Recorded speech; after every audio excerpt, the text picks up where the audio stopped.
Hello world, this is Random Fix, and today we're going to be changing out the power steering fluid on this 2004 Ford Mustang, and this is going to be a complete flush. And the advantages of changing out the power steering fluid is it can extend the life of your power steering system, the pump, the hoses, and it may eliminate any whining. So here's the reservoir.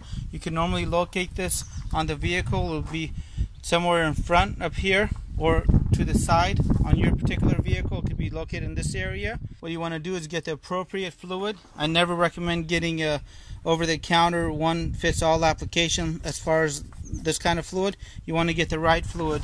So in my case, I'm able to use automatic transmission fluid. The Mercon 5 works for this Ford Mustang, and it's a lot cheaper buying it by the quart like this instead of those little 8-ounce containers that you got to buy a bunch of. And the power steering fluid on these systems not only aids in the power steering as far as helping the vehicle turn. On this vehicle, it actually helps with the braking. So as you can see, the power steering fluid actually makes it into the brake booster here. This isn't a regular brake booster that works off vacuum. This is a power steering assisted brake booster. And so you really want to make sure you keep an eye on that. It's not only going to affect your power steering system, it's also going to affect your braking system. So what I'm going to have to do is lift this vehicle up into the air. And once the vehicle is lifted, we're going to be unplugging the power steering hose that runs in front of the radiator here to cool off. We're going to be unplugging that, and we're going to be flushing this fluid through the system. And this is going to be a lot more effective than just sucking the fluid out the top here. Alright, let me just begin off with showing you guys what the fluid kind of looks like. That way you guys get an idea before I climb underneath and show you what's going on there. So this is our fluid currently. You can see it's completely black. So we want to change that to a very reddish color. And I'm going to show you guys how to do that effectively. You can try using the turkey baster technique and it works really well. It may take you a few minutes, but it's not an actual flush. So we're going to be climbing underneath the vehicle here. So I got a creeper and an oil catch pan, got myself a pair of pliers, and you want to get yourself some kind of eye protection just in case any of that fluid gets into your eyes. So underneath the vehicle we have two lines here that actually run into the radiator, and these are pretty easy to spot because they actually come off the power steering rack right there. And what you want to do is you want to come down here and pinch this connection off and move that hose clamp backwards. So I got that hose clamp in the back there. And now with my oil catch pan underneath, I'm going to go ahead and remove this hose.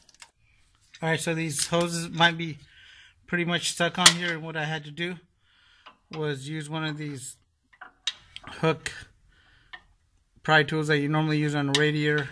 Sneak it in here, move it around, and then what I did is I used one of these tools that you normally use to remove the clips. I just put it in here and I was able to just back it off. So now I'm going to go ahead and let the fluid in this drain into a catch pan. Go ahead and use the tool to back this off. And there it is, like right there. So you can see it's going to get all that nasty power steering fluid out. And what I'm going to do is I'm going to get in the car without turning the vehicle on. I'm going to go ahead and turn the wheel.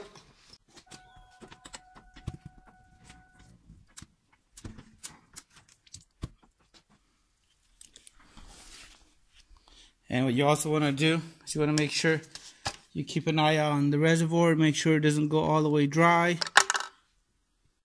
When the reservoir starts running a little low, go ahead and reconnect this back on here. Alright, so I got that somewhat connected on here. I'm going to go ahead and refill the reservoir. And I got my power steering fluid. It's actually ATF on a lot of vehicles. If you have a Honda, for example, you may really want to stick with the Honda fluid. If you don't, you may damage the seals.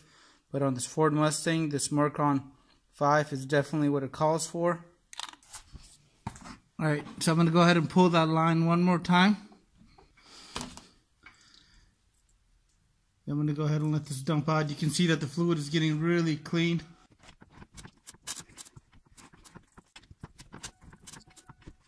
And you want to go ahead and repeat this step a few more times until you get to the fluid to be almost like the brand new fluid. So I'm going to go ahead and close this up, refill the reservoir, and repeat the same step.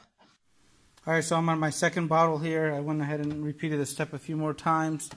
And what I'm going to do now is I'm going to go ahead and permanently close off the tube down here at the bottom. So that way I'm done with this part.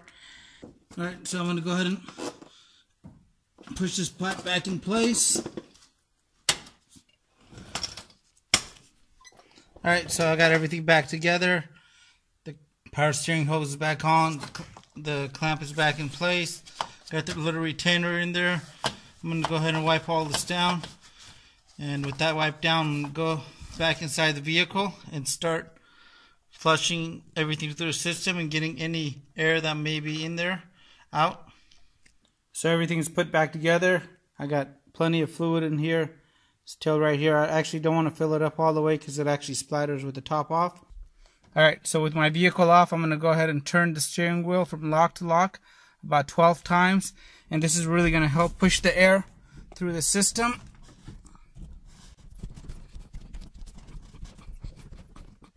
And this is what you're going to see inside the power steering reservoir. You can see there's bubbles. And you want to go ahead and repeat this step a few more times. Again, 12 turns.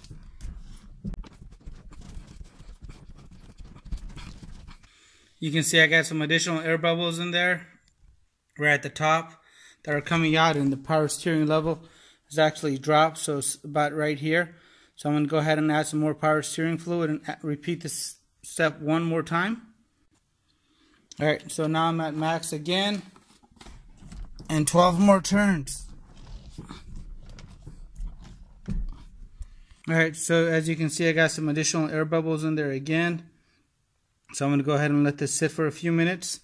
And the level hasn't dropped off. It's still at max, which is good. Alright, what you want to do now is you want to start the vehicle. And you want to turn the wheel from clock to clock. Total of 12 times.